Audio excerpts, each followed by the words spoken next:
Welcome to another edition of the 1% Better podcast with your host, Rob O'Donoghue. Hello there. Welcome back to a 1% Better interview, and it has been a while since I've actually said that as an intro, but it's really good to be able to say it again, and looking forward to sharing this one and new episodes in the near future.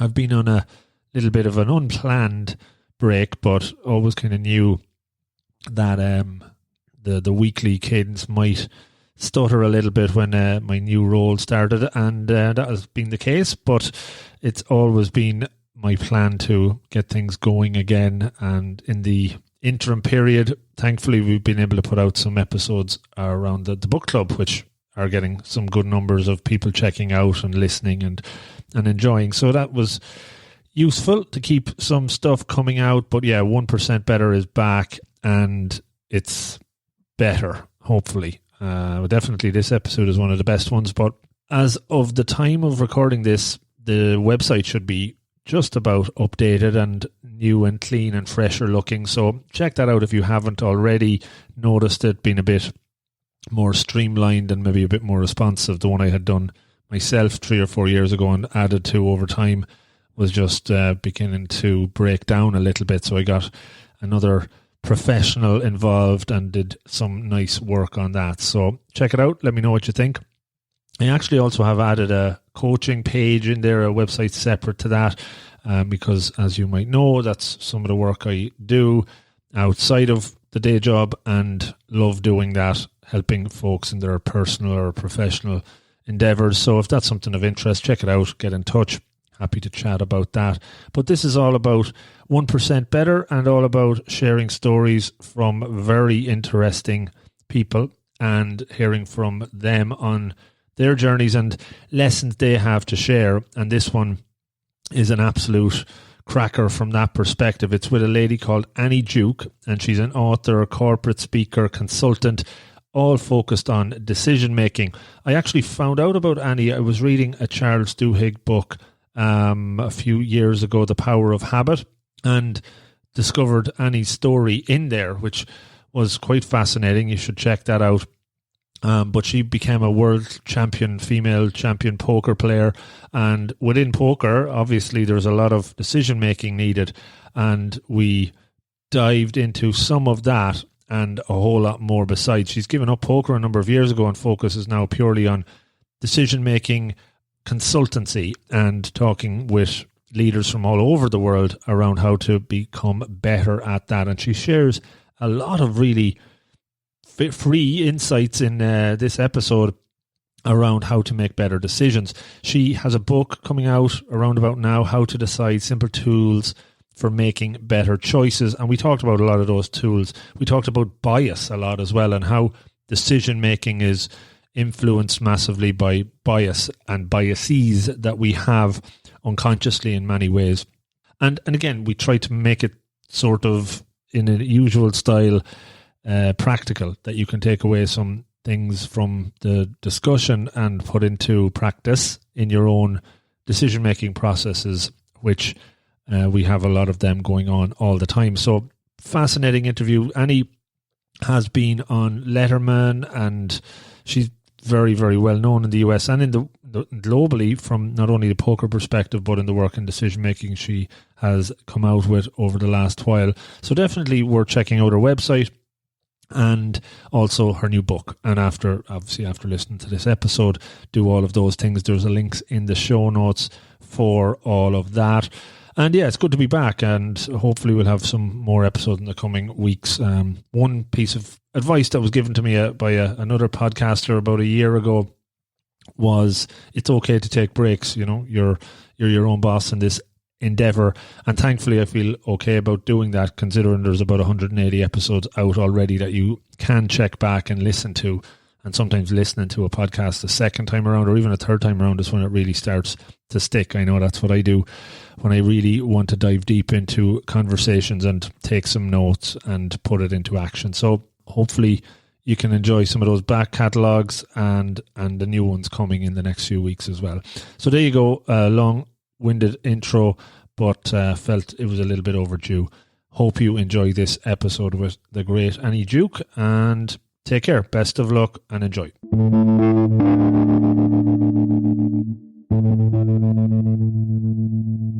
Hey folks, welcome to another episode of 1% Better, and this one is coming out around the time of middle of October, around the time of the release of the book that I'm privileged to talk to the author of in this conversation. Her name is Annie Duke. Annie, welcome to the podcast. Well, thank you for having me. No, it's brilliant to have you on the show, and I'm very excited to talk about this book, your previous book, and everything else that comes up in between. And as I was putting together my rough questions, I'm big into decision making myself, probably not to the level you are, because you've obviously wrote a couple of books about it and been a lot more successful at it than probably I have. But I was reading, it says in a part of the bio about decision making is a teachable skill. And I'm fascinated, is it a skill or a competency? And have you thought about the difference? Well, so let me start with, I'm going to start with just a question out of, just to understand, how do you view the difference between the two of them? Yeah, for me, a skill is something that's very, very repeatable, and it almost becomes automatic in a way. And a competency is something you kind of develop over a period of time that can change, you know, and can evolve and can grow. So I guess the skill almost doesn't change. So if it's like the skill of writing my name, for example, but whereas a competency, it's a dynamic in a way.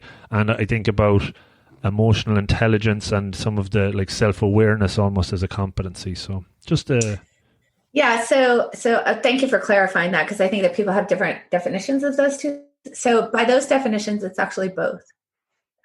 There's a competency in the sense of, you know, sort of an awareness of what type of decision that you're facing, applying different tools to novel problems and understanding that. There's a lot that has to do with kind of understanding your own emotions and the impact and how you kind of deal with that in terms of your decision making and so on and so forth. So that would go sort of in the competency category, but there are all sorts of skills that you need to develop in order to be able to actually have that competency. Like, I would kind of think about it in the way that I think about tennis. There are certain skills. I have to be able to hit a good forehand. Obviously, I need to be able to do that in order to play tennis well. But the overall game of tennis, you know, how do I actually play that game go into the competency category? And so decision-making really fits just like that into terms of tennis. There are things like hitting forehands that have to do with particular skills that you need to develop. But then obviously you need to know, like, when can I be agile? When can I not be agile? How do I apply these skills to novel situations, for example, and so on and so forth. Mm-hmm. No, good example. And tennis is probably in our at the forefront of my thoughts at the moment. The US Open is on. I'm watching a lot of it. So good. I'm a big tennis fan, so that is why I use tennis as an example quite often. Me too. We can definitely probably go off in tangents on our tennis interests there as well. So decision making then. When did you realize or first start to understand that you're pretty good at this? You're good at making decisions. Things are working out here. Can you maybe give me some backstory around that? Okay, well, so first of all, one thing I want to just be clear is that I don't want to say like, sorry, hold on. I had to cough. I don't want to say like I don't want to say like I'm good at decision making in the sense that I don't want people to think that anybody is like a perfect decision maker. I would not purport that I was. The thing about decision making that's so wonderful is that very small changes, like being slightly better, really will have big impacts, like actually compounding interest. And so what I'm always looking for is like, how can I be a little bit better at this? Like, how can I improve the decision that I might make by applying a really good process, so that, you know, the decision could be 3% or 5% better than it otherwise would be. It's not going to be perfect. And the reason why, you know, there's a lot of reasons why it can't be perfect. A lot of it has to do with just limited information. But I do want to get that across, that don't be so hard on yourself. if your decisions are a little bit better than they otherwise would have been, it will actually impact your life in a really, really positive way. So, let me just put that as an aside. So in terms of myself, I think there's this kind of like evolution, that this very weird sort of zigzaggy path that I took in life ends up sort of delivering to me in terms of these particular decision skills. So I started off my adult life thinking I was going to become a professor. I was actually in a PhD program at the University of Pennsylvania at a National Science Foundation Fellowship. And I was really broadly in the cognitive science world. And what cognitive science is really trying to explore is, how do we as beings process the world and sort of build models of the world around us? Because we don't really know like what's true of the world. And like, here's a really simple example of that. We have these shortcuts in the way that we talk about things. Like we say that grass is green, but the grass itself is not green. It has a surface that reflects light off of it, such that when it hits our eyes and then gets processed by our brains, we perceive that to be a green color. So that's kind of what cognitive science is exploring. And then broadly within that world, you would be thinking about learning, and decision-making would be going into that world. And it's very interdisciplinary. So you're talking to computer scientists and neurologists and so on and so forth. So I was doing that. And I was specifically studying learning, in particular, how do children learn their first language. So there's a lot of decision making that goes into that. And right at the end of that, like as I was literally going out to interview for my professorships, I'd been grappling with an illness that caused me to have to basically take a year off before I went out and became a professor. So I'd done 5 years of graduate work. And during that year, honestly, like I needed money. And I couldn't, I wasn't looking to change careers. So I needed something temporary. And my brother suggested that maybe I should try my hand at playing poker. He was already, it wasn't as weird as it sounds, he was already a professional poker player. But he said, why don't you try playing some poker and see how that goes? And so I started playing poker as something I was going to do like in the meantime before I became a professor. And there's a variety of reasons, but I ended up staying and continuing to play poker. And it's just this very interesting, like very, very high stakes, real world instantiation of the things that I've been studying in graduate school. Like, how do you actually make decisions? How do you learn about the world in these very noisy environments when there's like luck involved and lots of hidden information? You have to do these things very quickly. They have real outcomes. Like, you really have skin in the game. And how do you kind of like approach that problem? And it felt like this really interesting, almost like a laboratory for studying the things that I was really excited about when I was in graduate school. And so I stayed, and in the meantime sort of turned into 18 years. But then about 8 years into that, so when I started playing poker, it like wasn't on television and the internet. So this was like before people were like, oh, I'm watching it on ESPN. So people were quite confused by the shift that I made. But in 2000, I think it was 2002, just by accident, I ended up getting asked to speak to a group of options traders. And what I was asked to speak to them about was how poker might inform the way that they might think about risk. And this was this first moment, sort of 8 years absent academia, that I started thinking about, like, how could I express what I thought was a really interesting conversation that like cognitive science and poker might have with each other in terms of decision making. And I started thinking about that really explicitly, because obviously these were things that I was having to grapple with in order to be successful for those 8 years in poker. I had to have actually thought about this and actually figured out a way to learn in this environment and make good decisions.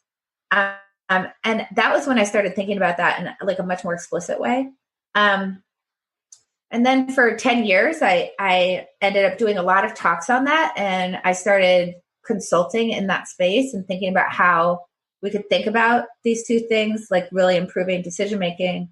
And then in 2012, I left poker and I ended up really just concentrating on the consulting work, speaking. And then I wrote Thinking in Bets in this. So it's really sort of been an evolution of these different backgrounds that I have coming to sort of inform the way that I think about decisions from a lot of different angles that I think has helped me to really see it in a way that maybe someone without this very strange, windy background would like see decisions. So it's a kind of a long answer, but it's sort of a long and windy road, you know? Yeah, no, definitely. And it's fascinating. A couple of things I just picked up as you were talking through it there. Obviously, you mentioned your brother being a professional player as well. So, you know, nature versus nurture here. Is there something in the DNA in your family that makes you brilliant decision makers? I presume he didn't do an undergraduate in cognitive psychology. Yeah. So yeah, I would say actually my sister is a pretty good decision maker as well. Yeah, I mean, I think that this is something that's really actually important to think about is we all sort of have natural differences. Like if you think about the big five, right? Like open-mindedness and conscientiousness and, you know, neuroticism and so on and so forth. You know, we all have sort of different tendencies. Like we're all born sort of like on one end of those traits or the other or somewhere in the middle.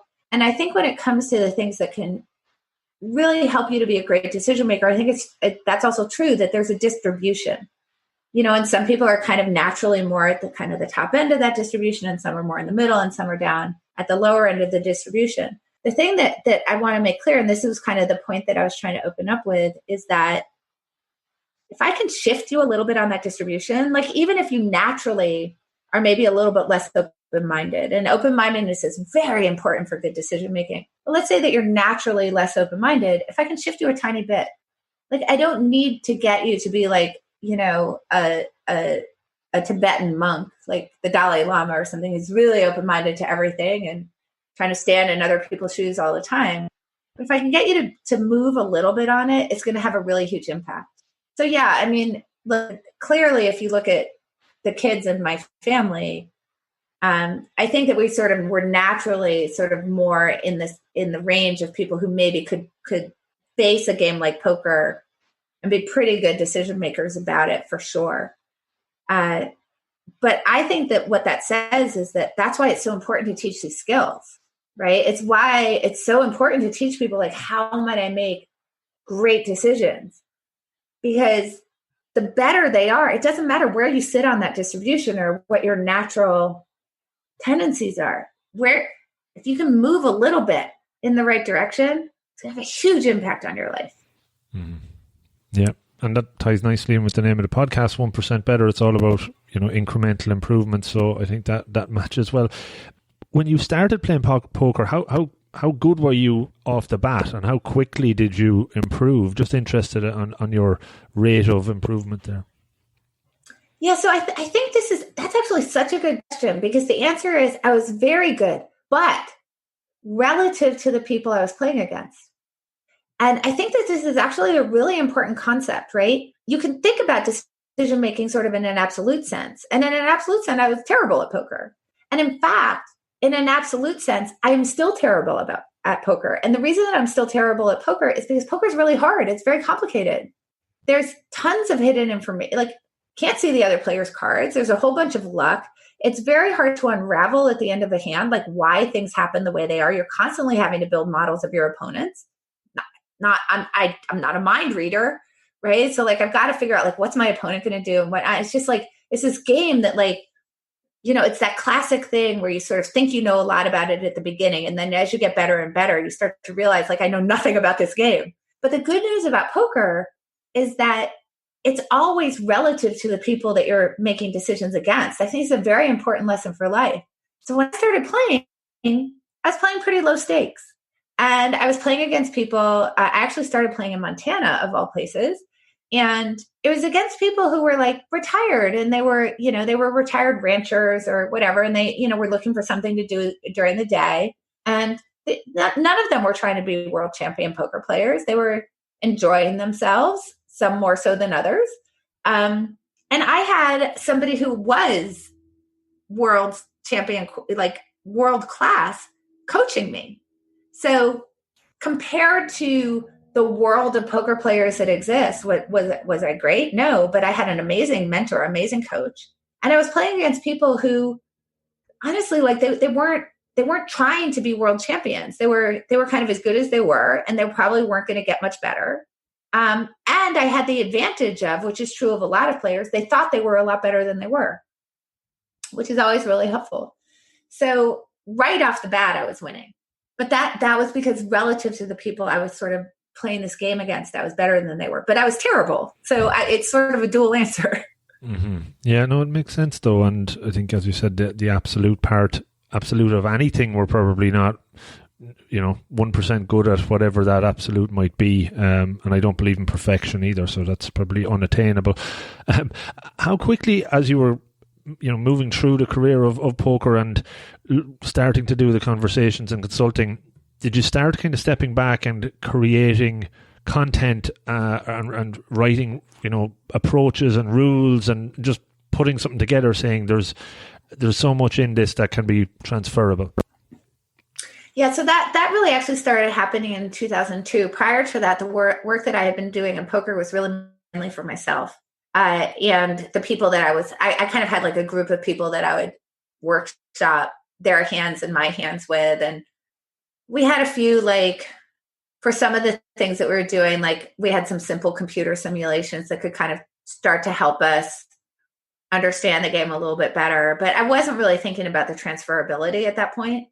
It wasn't until I got asked to speak to this group in 2002 that I really started to think about what are the things that really poker exposes, kind of on both sides of the coin, the ways that our decision-making can go really wrong, the way that our ability to learn from experience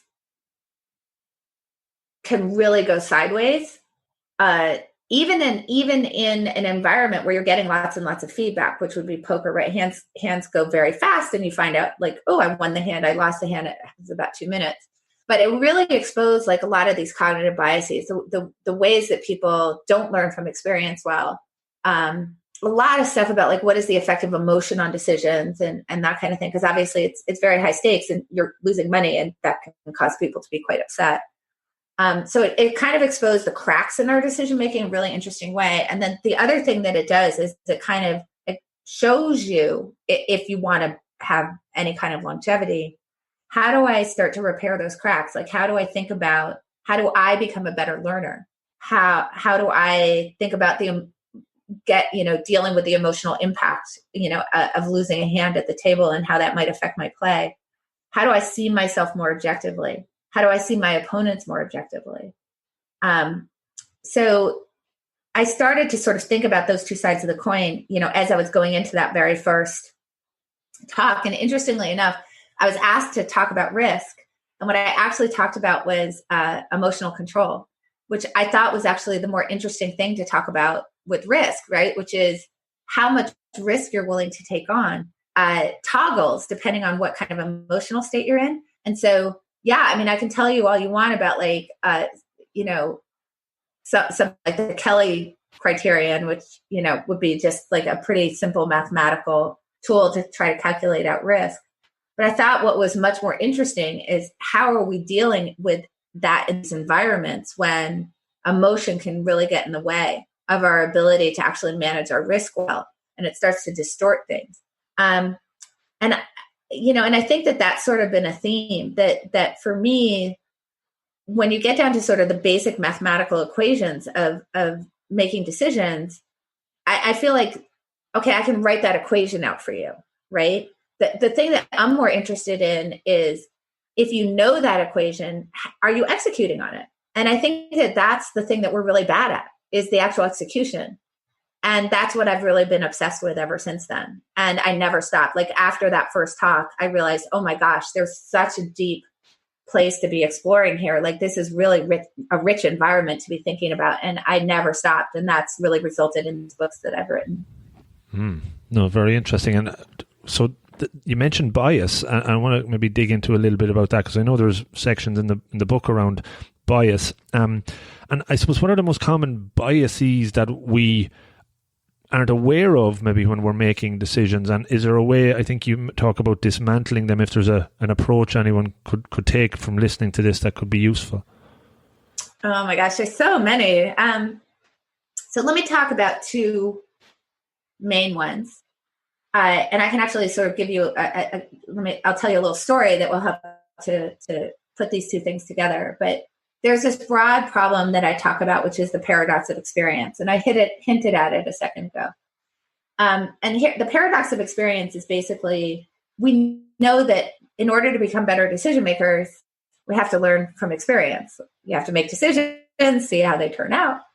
And then, hopefully you learn something about that, and then you become a better decision maker. So we know that we need experience. It's necessary in order to learn. But the paradox of experience is the individual experience that you have is actually very likely to interfere with your learning. And it's because of a couple of biases. The first one is resulting. And basically what resulting is that, like if I were to say to people, what's your best decision of the last year? And I've done this a million times with a gazillion different people. And I encourage people listening right now to take a second, think about what your best result of the last year is. I got it. Mm-hmm. Sorry, best decision of the last year. Yeah, Mm-hmm. you got your best decision of the last year? Yeah. Okay, so now I'm going to ask you, did it work out well? So far, yeah, pretty good. Yeah. So, and if I ask you, take a second, what's your worst decision of the last year? Got it? Worst decision of the last year. Strangely enough, nothing is jumping straight into my mind right now. But well, that's a usual thing too, by the way. It's harder for people to think about that. But if you did think of something, yeah, and did it work out poorly? 50. It was medium, 5 out of 10 sort of thing. So this is basically what happens is when I ask people, what's your best decision? It always worked out well. And what's your worst decision? It pretty much always worked out poorly. This is the resulting problem, is that we know that you can go through green lights and go through fine. You can go through green lights and you can get an accident. You can go through red lights and you can get an accident. You can go through red lights and get through just fine. And this is because there's just an influence of luck. Like there's luck in how things turn out. And then the other thing is that there's stuff you don't know. You know what you know at the time of the decision, but sometimes you find things out afterwards. So there isn't this really, there's actually quite a loose connection between the quality of the outcome that you observed, did something work out poorly or well, and the quality of the decision. You can go through the exact same decision process in hiring a candidate, and one of them can work out well and one of them can work out poorly. And what we tend to do is think that when we end up firing the candidate within the first year, it was a terrible decision, even though the process was identical. And when the candidate works out well, we're like, oh, we're brilliant. So that's the resulting problem. And then the hindsight bias problem is basically that we feel like the outcome that we got was inevitable. It was the only thing that could have occurred. And then what results from that is that we think that we should have known. I should have somehow known that this job candidate was going to be horrible and I was going to have to fire them in the first year. And then you get this thing on top of it, which is called memory creep. Which is that we start to believe we did know it beforehand. So, one of the best examples of this that I ever witnessed was in a grocery store. Somebody was speaking with an accent, and this man says to this woman, are you, I think she said, he said, are you Italian? And she said, no, I'm Greek. And he said, I knew it. That's a very good example of hindsight bias. It's like, no way, you did it. You asked if they were Italian. Like, what are you talking about?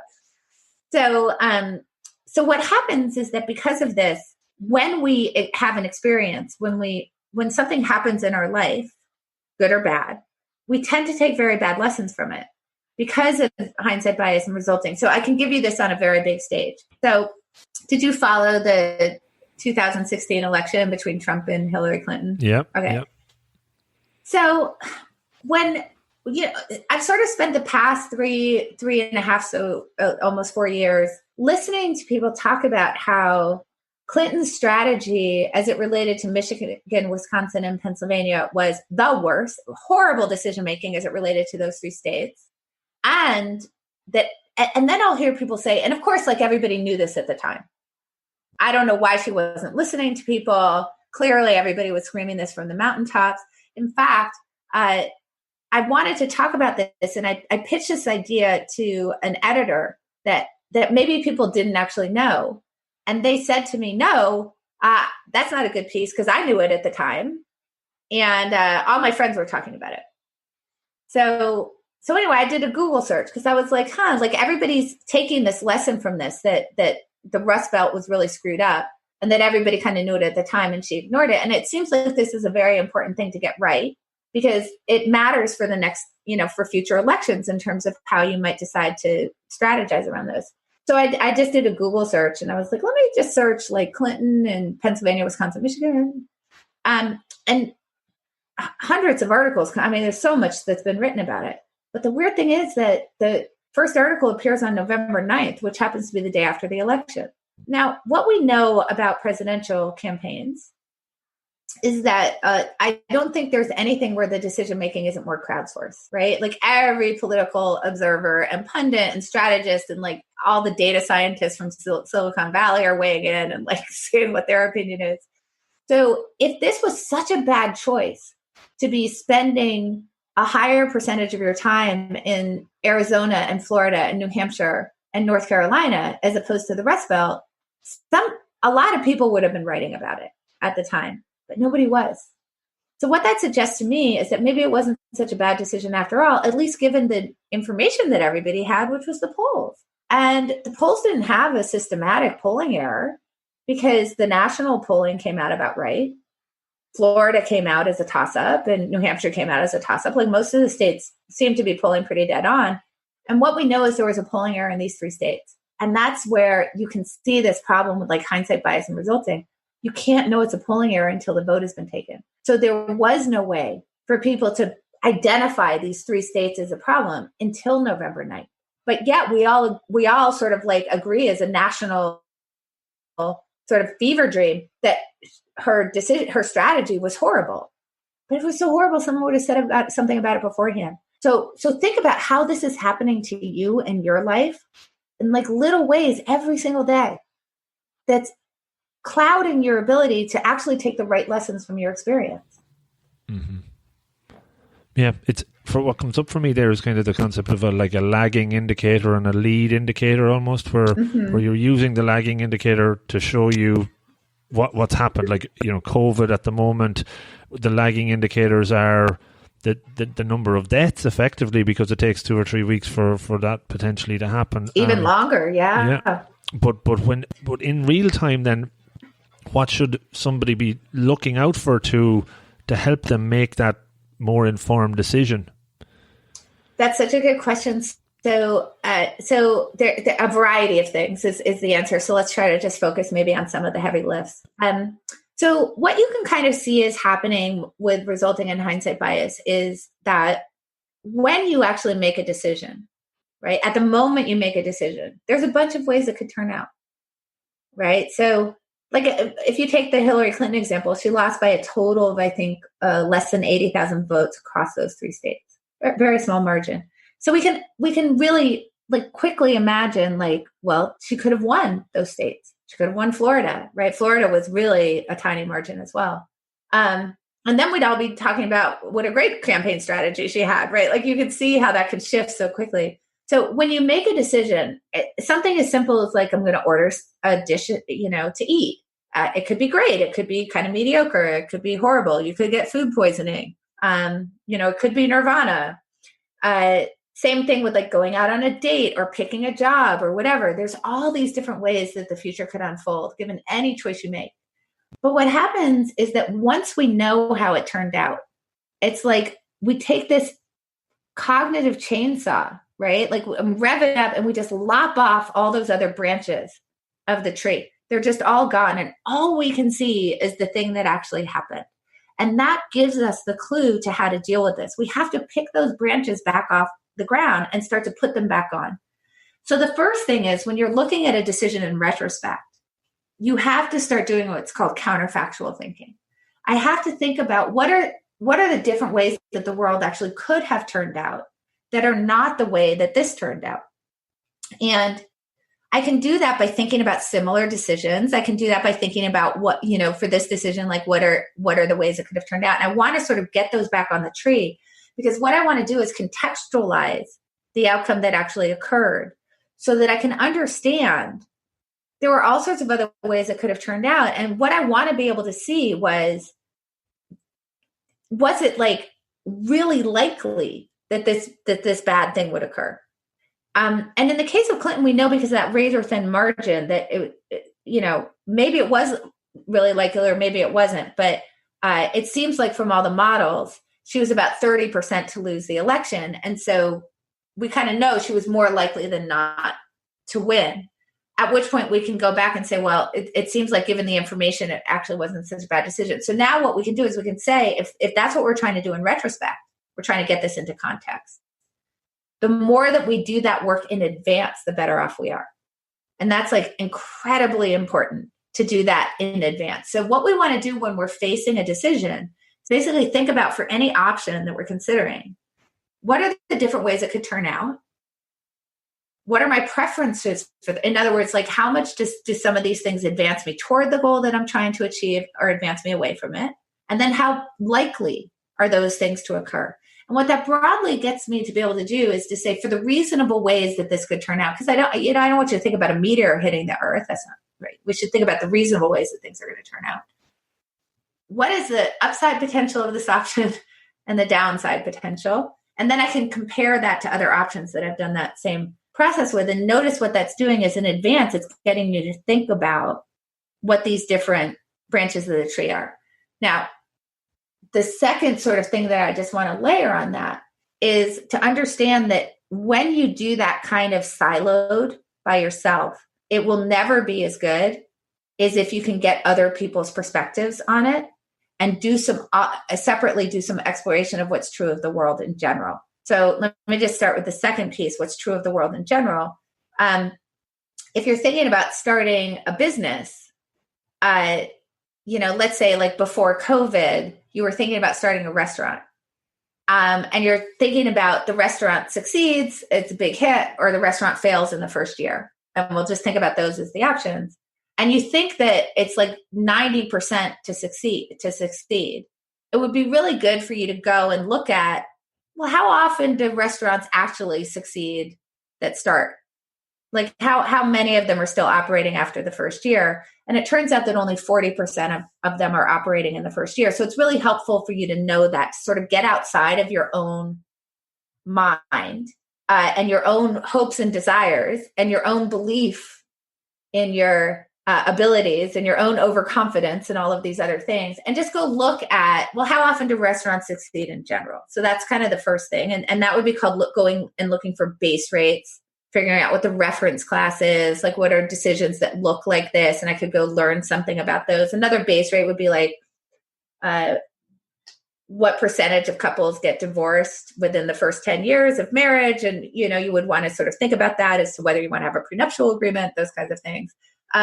So that's called the base rate. And then the other thing that you really want to do is get other people's perspectives. And the reason that you want to get other people's perspectives is because very often other people see things more clearly than you do. So like a simple example of that would be, and I'm sure everybody can relate to this, like if you're sitting and listening to a friend and they're talking about how the last 10 people they went on dates with are like total jerks. And they're just complaining about their bad luck. And I can't believe this. Like, why is everybody such a jerk? And I can't find any good people because I keep dating these jerks. And I think we've all been in those conversations where when you're sitting on the outside of that and you're listening to your friend talk, in your head, you're going, maybe you're picking jerks. And that goes through all of our heads. But when we're the friend who's dating the jerks, that doesn't occur to us. Right? We just think like somehow these jerks are coming our way, and we're not thinking like, maybe I'm picking a jerk and I should do something about that.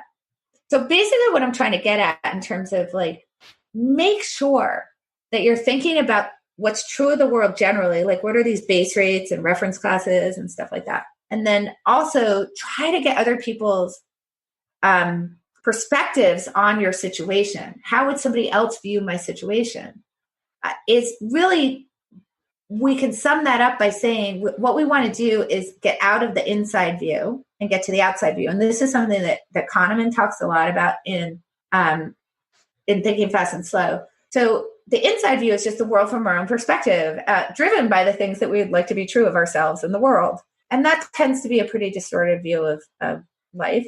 But the outside view is the world from outside of ourselves, the way that somebody else would view our situation or what's true of the world in general. So what we want to do is make sure that as part of this process of mapping out, if I choose this option, what are the ways it could turn out? How likely are these things to occur? It would be very good to bring in perspectives that are outside of ourselves in order to improve that process. And that helps discipline all that bias. Mm-hmm. Yeah, I think it's an NLP technique, perceptual positioning, where you're sitting in other people's shoes or other people's chairs and trying to look at it. And it, as you said, I wrote down while you were talking about that, it's very easy for me to help somebody make a decision, but when it's my decision, it's much harder because you have that obviously that connection to it, and it impacts your life a lot more. So it's definitely I can totally understand where you're coming from with that. You mentioned the word luck a few times during the conversation so far. What role does that play? How do you mitigate luck? How do you lean into luck? Is there any approaches that you can maybe discuss around that nugget? Okay, so the first thing is that there's only two things that determine the way your life turns out: luck and the quality of your decisions. That's it. So luck by definition is something that you don't have control over. That's just definitionally true. So that would include people that are not in your influence, right? So I can't control what Kim Jong-un does. So anything that happens as far as like North Korea and whether they say lob a missile at us or something, like that's gonna be a matter of luck to me. Also, like when I was born, who I was born to, who my parents are, whether I'm tall or short, those kinds of things, as you said, like, do I sort of like naturally tend on the good scale of, open-mindedness or decision-making or whatever, or down toward the left tail? Those things are a matter of luck. I don't have control over them. And I hear people like say all the time, like, well, you make your own luck. Like, no, you don't.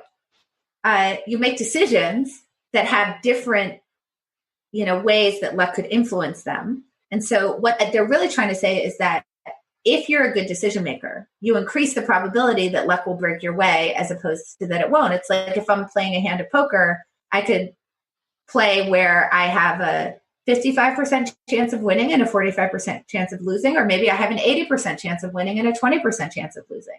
Either way, the influence of luck on those two outcomes is identical. It's just that the percentage of times that that's going to go my way is higher. But that's because I made a decision. That's the thing that I have control over. So that's a really important thing. It's like, look, that's it. Decisions and luck. So what does that mean about luck? Well, first of all, in order to be a good decision maker, you have to actually see luck for what it is. You have to embrace it. You have to lean into it. Because I have to be able to see very clearly how often am I going to get an outcome that I like here? How often am I going to get an outcome that I don't like? And then I need to see that really clearly so I understand what it means if I get an outcome that I don't like. Like if I make a decision that's going to work out 95% of the time, it's not going to work out 5% of the time. By definition, I'm going to observe an outcome that I'm unhappy with 5% of the time. And I have no control over that. So you have to see it for what it is so that you can understand, how can I be thinking about increasing the probability of good stuff happening and decreasing the probability of bad stuff happening. So it's all about like leaning into the fact that luck exists, accepting that you only have so much control over the outcomes that you're getting so that you can focus on the stuff that you do have control over and recognize that that's it. That's all you have. So don't get so like, just sort of give luck like a humongous hug and be like, I embrace you, so that you can focus on the stuff that you do have control of that really will make a difference in your life. Mm-hmm.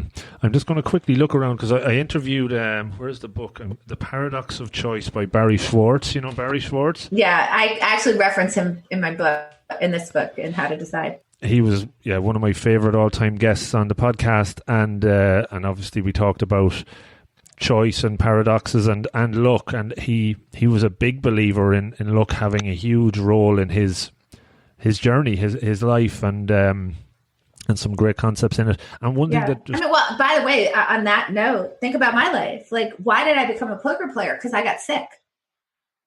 And if I hadn't gotten sick, I would have just gone along my merry way. I would have been a professor, right? But I got sick. And so I sort of shifted my way. And then, by the way, that first talk that I gave in 2002, they didn't ask me to give that talk. They asked a friend of mine to give the talk.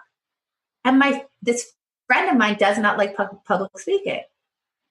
And so this friend said, you know what? Annie used to teach at the University of Pennsylvania. Maybe you should have her do it. That was completely a matter of luck. And even as I think about like Thinking in Bats, right, which it was a national bestseller, there's so much luck in that, right? I released it at a time when that topic was of interest to people. It ended up in the hands of people that I had no influence over. So, for example, a few months after the book came out, I think it was about 6 months after the book came out, maybe 5 months, Mark Andreessen all of a sudden tweeted about my book. I didn't know him. I'd never met him. I had no influence over the fact that he ended up with this book in my hand and in his hands. And I certainly did not have an influence over whether he decided that it was worthwhile for him to tweet about it. Now, that's not to downplay the fact that in order for him to do that, I had to write a book that was good enough for him to feel like he wanted to do that. But there was so much luck in that. I think I sold 4,000 books that day, literally just based on the fact that he had tweeted about it, none of which I had any control over. So I really am very sanguine about it. You know, I'm just like, there's luck. And then I try to focus on like, look, here's the thing that I can control. I can write a book that I am passionate about, that I care about, that I love. And hopefully that's going to get communicated to my readers. And, you know, maybe they'll like it if I do a good job of that. But beyond that, it's like, you know, how much control do you have really? But that's okay, because whatever little bit of control you have is going to just make a huge impact on your life. Mm-hmm. Yeah, absolutely. And self-awareness obviously is very important, to notice that sometimes it breaks your way, sometimes it doesn't. But as you said, you know, you can stack the odds in your favor in some ways. Just around is it ever okay not to make a decision? So here's the deal. That's impossible. So not making a decision is making a decision. So basically what you're saying, you have to treat that as a new decision. In other words, do I want to go with the status quo, or do I want to change course? And I think that actually that the idea that it's possible to not make a decision actually causes a lot of havoc. So this is a bias. It's called omission versus commission bias. Commission would be making a decision and actually changing course. Omission would be just sort of letting the status quo. So an example of an omission-commission bias comes from people who are anti-vaccine. So the omission would be not making a decision to vaccinate, right? Just allowing things to sort of move down the road that they are. And there are certain risks associated with not vaccinating. But then if you choose to vaccinate, it feels like you've made an active decision. So we're less tolerant of bad things coming from things that we feel like we made a changed course about, than things where we allowed the status quo to remain. So if our child gets sick from something that we could have vaccinated for, it feels less bad to us than if they were to get sick from a vaccine. Never mind what I just talked about, which is what are the probability of those things happening? What are the good outcomes and bad outcomes that come from the choice to not vaccinate or vaccinate? And that cost benefit analysis is like pretty clear that we would prefer to vaccinate. But it just has to do with this, you know, but I made a decision. I did something active in order to cause that to happen. So what happens is that we tend to be very tolerant of courses that do not have a really high probability of working out for us if we feel like we didn't make a choice about it. So here's a very simple example. I had a conversation with someone who was like 21. They maybe 22. They had just gotten out of college and they had spent a year in their first job, their first entry level job. And they were calling me up to ask like what I thought about them quitting and moving on to another job. And it was a really interesting conversation. I think it was really telling to this point of making a decision or not making a decision. So I said, well, okay, so why do you want to change the job? Well, I'm really unhappy in this job. I hate it here. I hate this company. Okay. Well, you're entry level, so maybe that's reasonable. What do you see kind of on the horizon for you as you look at the jobs that you could get promoted into? Do you feel like those would be happy for you? You know, that the culture of the company is good. You just don't like sort of the grunt work that you're doing right now. No, I don't like those people. I don't like the culture here. I don't want to be in this job. So as you can imagine, I'm a little confused at this point. So I said, okay, so what's kind of holding you back from changing jobs?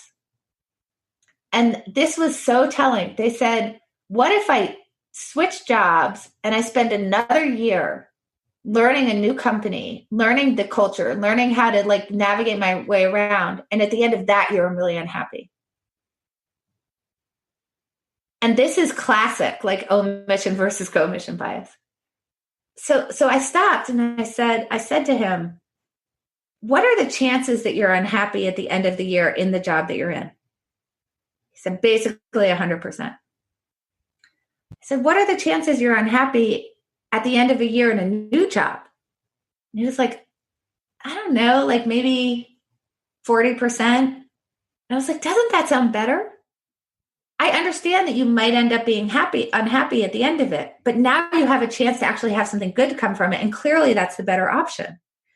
But he was so caught up in this difference between making a new decision or staying on the course that you are, that he couldn't see that difference. So don't ever think that you're not making a decision. You have to treat it as a new one. Do I want to stay on the path that I'm on? Or do I want to exit this road and go down a new path? And once you start viewing it that way, you can see those things much more clearly. Mm-hmm. Yeah, very, very true. And it's fascinating every time you're explaining, you know, the decisions. There's always percentages and probabilities coming in, you know, naturally. We probably all don't think like in you know, out of 10 scores, but I think it's a good way to kind of balance things out. Is there a value in being a positive thinker and hoping that your decisions are going to come out for the best, and how much influence might that have, do you think? So that's a great question. So let me you can cut this back. You can cut this in if you want to, but or you can cut it out. I don't care. So let me just say something. I do talk in probabilities a lot, but every single person who's ever made a decision in their life was thinking about it probabilistically. They just weren't doing it explicitly. Because obviously, when you choose the chicken versus the fish, what you're saying is, I think there's a higher probability that I'm going to like the chicken. When you choose one job over the other, implicit in that decision is that you think has a higher probability of working out for you. So on and so forth. We can go down, like I choose a route to work. I think it's got a higher probability of getting me to work on time. So I'm just a big fan of, if it's implicit already in the decision, you should just make it explicit, because it tends to sharpen your thinking about it. So just want to throw that in there. Yeah. So here's the short answer to your question about positive thinking. Chapter 8 of my book is titled The Power of Negative Thinking. So I'm not a huge fan of the positive thinking literature. Well, let me actually. So let me explain just very quickly what the reason why I have some quibbles with it. Enough quibbles to write a whole chapter about it. I think everybody should have positive goals. I agree. I pick an amazing destination. Go to Bali. You know, like don't spend your vacation in some place that like has an active volcano that's literally erupting. Like go to Bali. Beautiful. Pick positive goals. I totally agree. It's the problem I have with this whole literature, The Power of Positive Thinking, is that what it's telling you is that you have to think about succeeding along the way to that goal. And if you can imagine success along the way to the goal, that this is going to get you to actual success. So there's a few problems with that. The number one is that implied in that is if you imagine that you fail along the way to your goal, that would cause failure. That's kind of number one. And I think that that's not often implied, but often explicit. Like the book, The Secret, is a pretty kind of, very kooky version of the power of positive thinking, which is like your thoughts actually attract good things or bad things to you. But, it's actually pretty standard in the positive thinking literature of like, you have to think positively in order to succeed. And, negative thoughts will cause you to fail. I think that's kind of number one. Number two is that we're naturally positive thinkers. So I don't think that it's adding much to the mix in the sense of, we're all kind of overconfident. We think we have more control over the future than we do. We generally think we're better than average in most things that we think about, like, decision making would be one of them. And so I think we're kind of naturally positive thinkers. So I'm not sure how encouraging that, is helpful, because we'd actually kind of like to pull that back, right? We don't want to think that our restaurant is 90% to succeed when it's only 40% to succeed. We'd like to have a more realistic view of the world.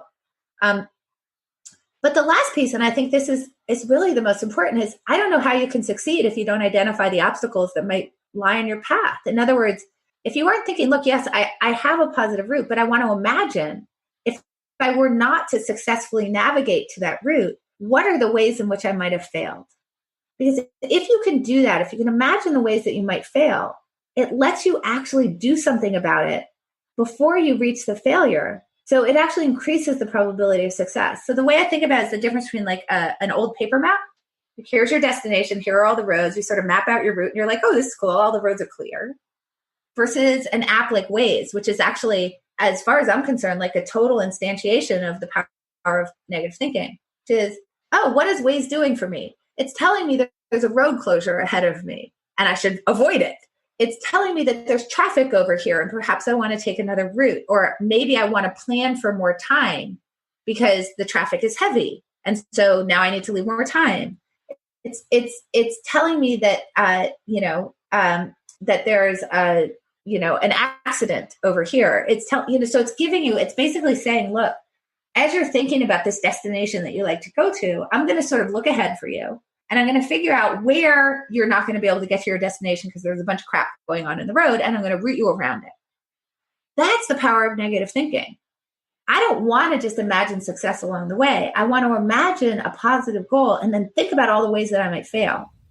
And then I can do something about it in advance. Mm-hmm.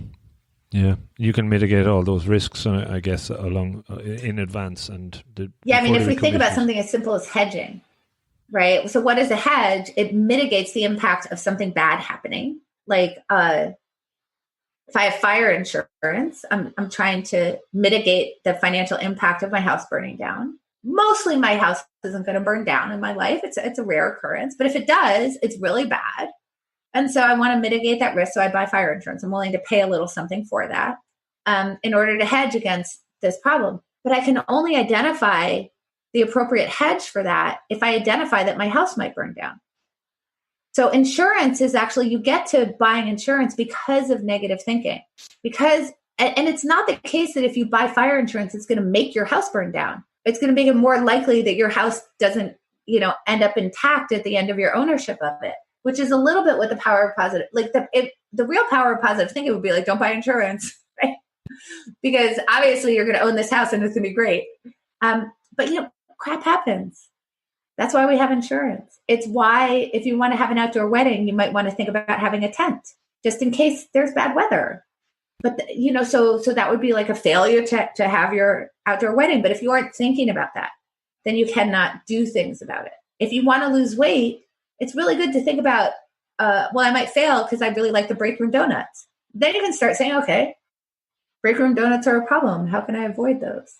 Maybe I shouldn't go to the break room. Maybe I should bring healthy snacks in my bag to work. And then that will reduce the impact of the break room donut problem. That's why I'm like such a huge fan of negative thinking. Mm-hmm. So everything you're saying is like when you talk about those examples, like the insurance we get, and people probably take those decisions on autopilot without thinking. It's actually mitigating risk. And if they looked at other decisions through the lens of, insurance or car insurance or whatever, they can probably look at it a little bit different. So it's a mindset shift in a way. Is there any, and we're coming near the end, is there any kind of couple of takeaways that folks can do, put into practice easily, quickly, that maybe will get them to make decisions faster and better? Sure. So let me start with better and then go to faster. So, and the reason why I want to get to faster last is just because I think that somebody listening to what we're talking about would say, oh my gosh, my decisions are going to take so long now. Because I have to go and I have to look up statistics maybe, and I need to map out a goal sheet and things like that. Right, exactly. So the answer is actually this is going to mostly speed your decisions up. So let me just start with better, and then I'll get to faster. The single thing that you can do that will make your decisions better is to actually make sure that you are in an open-minded way colliding with people who have different viewpoints than you do. The reason why that's the single most important thing that you can do is that the big problem of decision-making is how little we know when we go to make a decision. So, what we know fits on like the head of a pin, and what we don't know is like the size of the whole universe. And we're all caught up in our own biases and our own point of view and the inside view and so on and so forth. And so whenever we make a decision, there's limited information. And there's a really key thing that we don't know, which is how it's going to turn out. That's a big one. But like Hillary Clinton, she doesn't know there's a polling error when she's making the decision about where she's going to campaign. And that's what most of our decisions look like. We're trying to decide where to go to college. Like, think about how little you know at the moment that you decide where you're going to go to college. You know nothing. You've never experienced the college. Same thing with the job. We have limited information. So what we're always trying to do is sort of, all right, how do we fill in the gaps? How do we sort of correct the inaccuracies in the things that we think? And how do we broaden the knowledge that we have?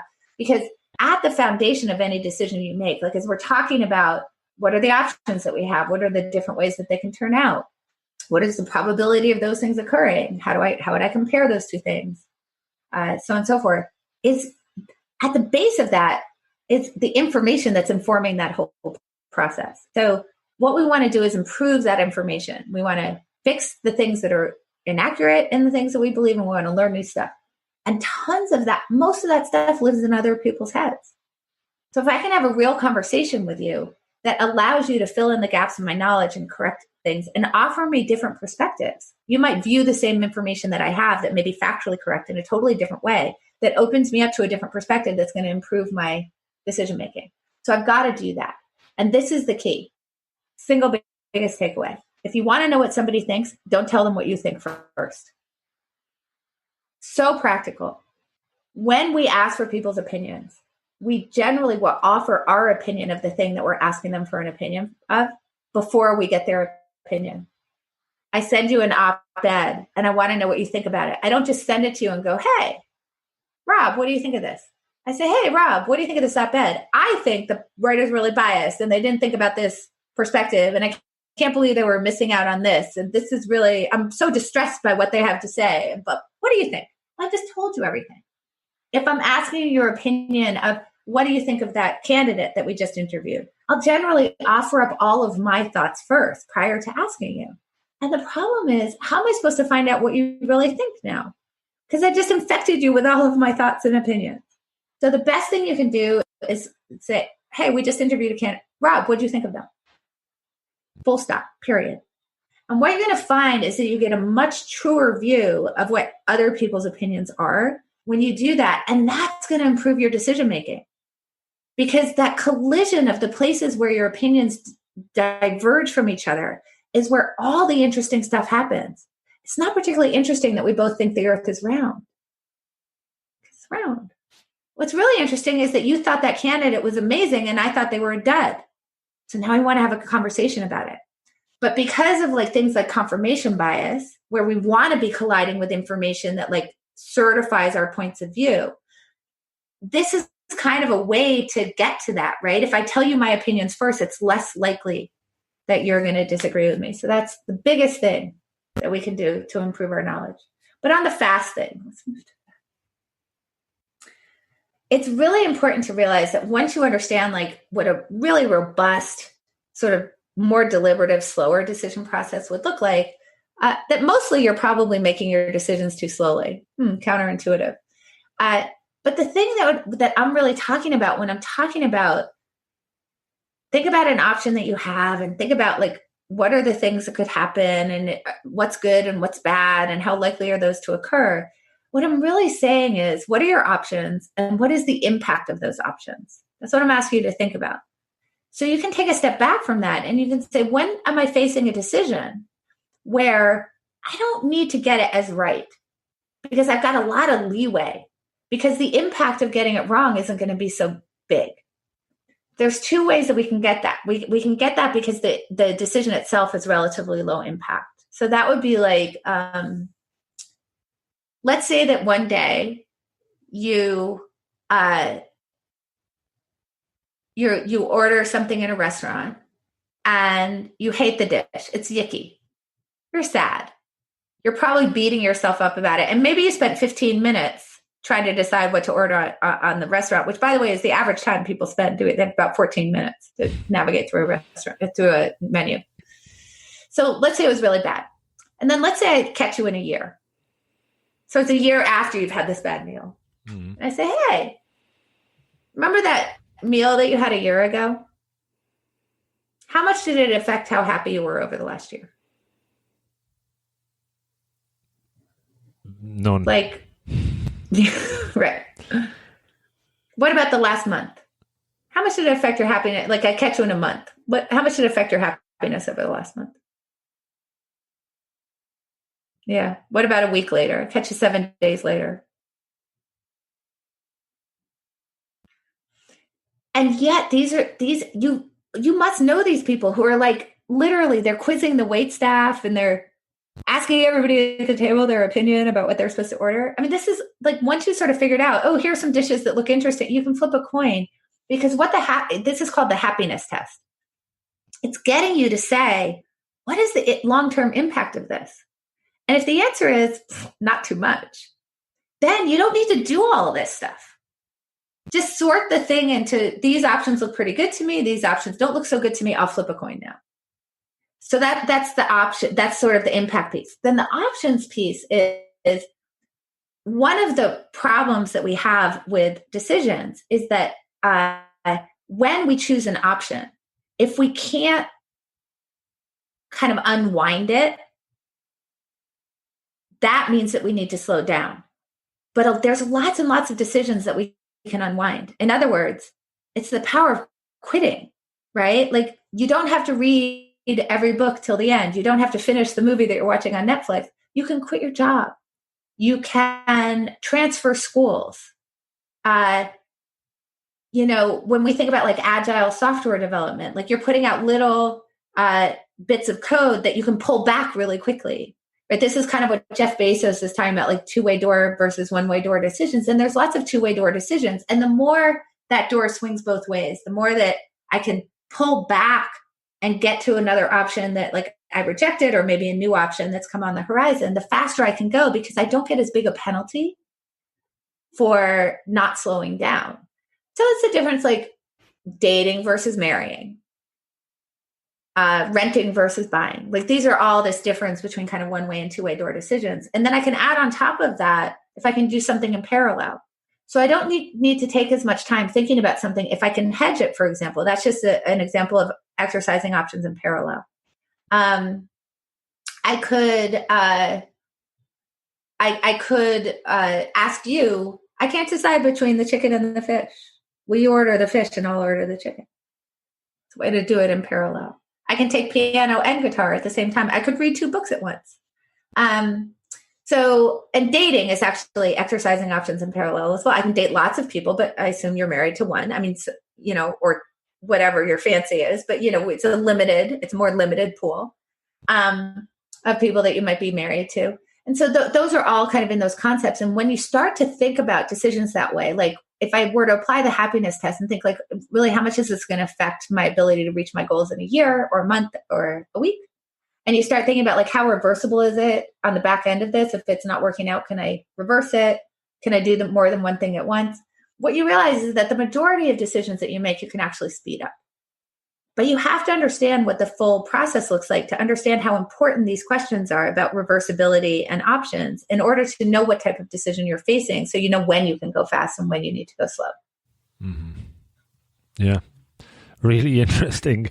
And I'm sure I definitely love I love both answers, but the first part really, really hit home, and I think that'll be a big takeaway for folks listening. I was going to ask one final question, and it's probably just one that came up. When you're playing poker, that was one type of game, I suppose, you were using decision making. Do you, or have you in the past kind of gambled in other ways, not playing cards? Or I'm thinking of the US Open tennis, for example, right? So would you place a bet on who might win in that environment, and could you use your decision making to kind of narrow in on that? Is that anything you've kind of have an approach for? Yeah, so there's a meta skill which you need to have, which is when is my opinion a good opinion and when is it a poor one? So if there was some reason that I felt that I had a better opinion than the market, I would bet tennis. That would not be gambling, though. So the way that I think about gambling is you don't really know if you have a positive expected value or a negative one. You probably have a negative one. And you're hoping to get lucky. So I don't gamble. But every decision that you make is a bet. It's for the point that I said before that you're betting, you're essentially saying, I have limited resources. I can only order one of these dishes, the chicken or the fish. Which one do I think I'm winning to? Given which one is going to get me more of what I want, given the money that I have to invest and the time and all that. I'm going to bet that the chicken probabilistically is going to turn out better for me than the fish. That would be what I would be doing on tennis. Like I want to invest a certain number of dollars, and I think it's not just that I think Nadal is going to beat Thiem. It's that I have to think that whatever the market has said they think that Nadal will win by is less than what I think he actually will win by. Now, I think that I don't have a particularly good opinion about that. So I would be unlikely to bet it. Now, I know analysts who do analyze tennis, and if they told me something that I thought was really reliable information, then I would bet their opinion, but I wouldn't bet mine. So I think this is just a really important thing to understand. It's like you have to go through this process and try to figure out, like, there's, it's very different than individual decisions. Like when you're investing in a market, it's pretty liquid information environment, right? So there's lots of experts with really, really good opinions. And one of the things you want to pull yourself back from is overconfidence, which is somehow you think that you have a better opinion than all these people who are trading against each other in the market, which is why, indexing and that kind of stuff is a reasonable solution to that, where that if we thought about base rates again, that the market tends to go up. And so you can just sort of ride the upward climb without necessarily generating any alpha. If you just ride the beta, you're fine. So I tend to sort of try to decide, like, am I in a situation where it's just beta, or am I in a situation where I think that I have some informational advantage that would allow me to generate alpha? And I try to really keep that meta skill in mind.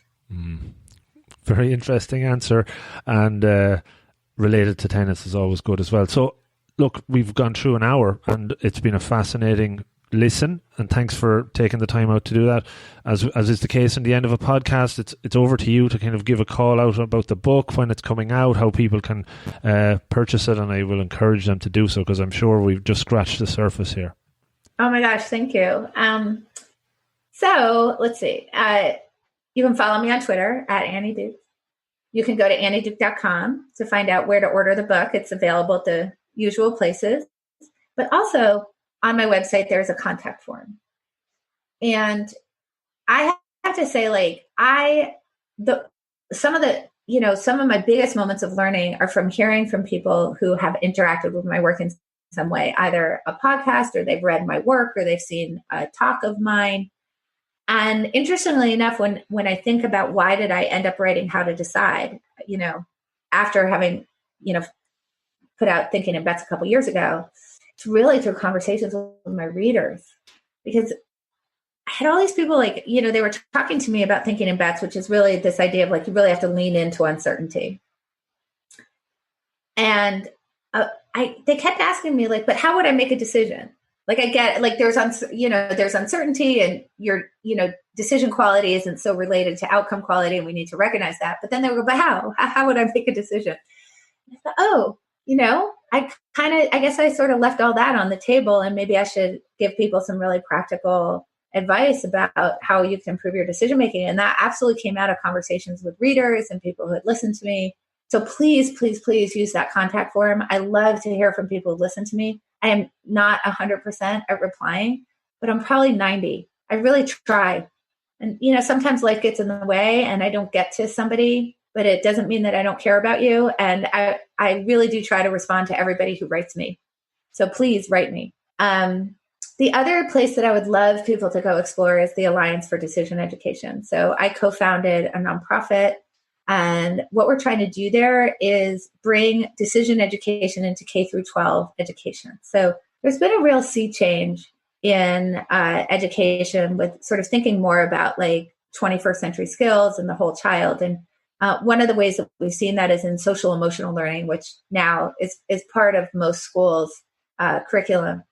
And we're trying to do the same thing with decision education. And the argument there is that people really need these skills. They need, and as you would say, also this competency of being able to think about their own decisions and how would I make a good one, and how would I make what would be a bad decision, and what are my habits and how might I change those? And this is all kind of under this rubric of decision education. And when you think about something like Thinking Fast and Slow, which is kind of like in terms of Kahneman, like that, big volumes of this work that's been done in behavioral economics and behavioral psychology in general over decades, we haven't seen that filter down into K through 12 education that well. And this is what we're trying to do. And, better decisions lead to better lives, which we think lead to a better society. And perhaps we should be teaching less trigonometry and more decision skills, So I would love it if people would check out the Alliance for Decision Education. If it's something that you agree with, hopefully you can communicate with us and support us in whatever way you can. We have a petition that you can sign. You could promote us on social media. You could tell your friends about us, whatever. But I'm super passionate about that. No, it's definitely coming across there. And I can attest to you responding to your contact form, because that's how we got in touch. I think I emailed about a year or so ago and knew about the book coming out. So that's how we're talking. So that's brilliant. And I couldn't agree more about, developing the emotional skills and competencies in our youth, instead of just learning things off, and having brain memory exams at a later point. So I'm with you there. Brilliant. Thanks so much, Annie, and best of luck and best of success. Luck is a good word there in the new book. I hope it goes down really well, and I'm hoping that some of the listeners go out and get it when it comes out too. Oh my gosh, thank you so much. I really appreciate that. Yeah, great conversation. Thanks so much. Thank you. Hey folks, thanks so much for listening to the show. If you enjoyed it, could you please consider helping me extend the reach of the podcast that a little bit further? You can do that in a number of ways. The number one way is to subscribe on your app of choice. This helps me with the chart ranking, leading to more folks stumbling across the podcast and checking it out. You could also repost it on your social media channels. Any of them would be great. And maybe even tell a friend in person or over the phone. Pick up the phone, give them a call and tell them about the 1% Better podcast. Tell them about this episode or one that you've heard in the past. Any will do. I would really appreciate it. In the last year, we set up a 1% Better Slack community, which you can join for free and interact with me and other members of the community and improve through holding each other accountable and sharing monthly challenges. It's a lot of fun. Check it out. I'm into season 4 of this incredible journey, and the more of these interviews and solo shows that I research, record and share, the better I believe that they get, and more loaded with actionable takeaways that you can learn from. I know I've learned so much from it so far, and it's always really, really fulfilling and rewarding when I hear from you on what you took from it. So do reach out, rob@robofthegreen.ie. And of everybody that listens, 90% listen and enjoy, but only around 10% actually take action, write down takeaways and put them into practice.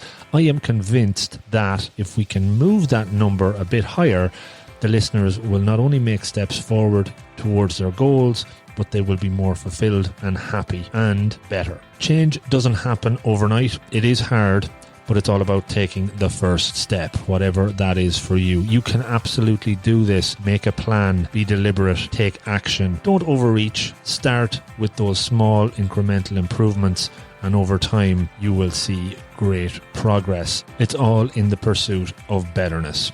So again, thank you so much for listening. Good luck and stay safe.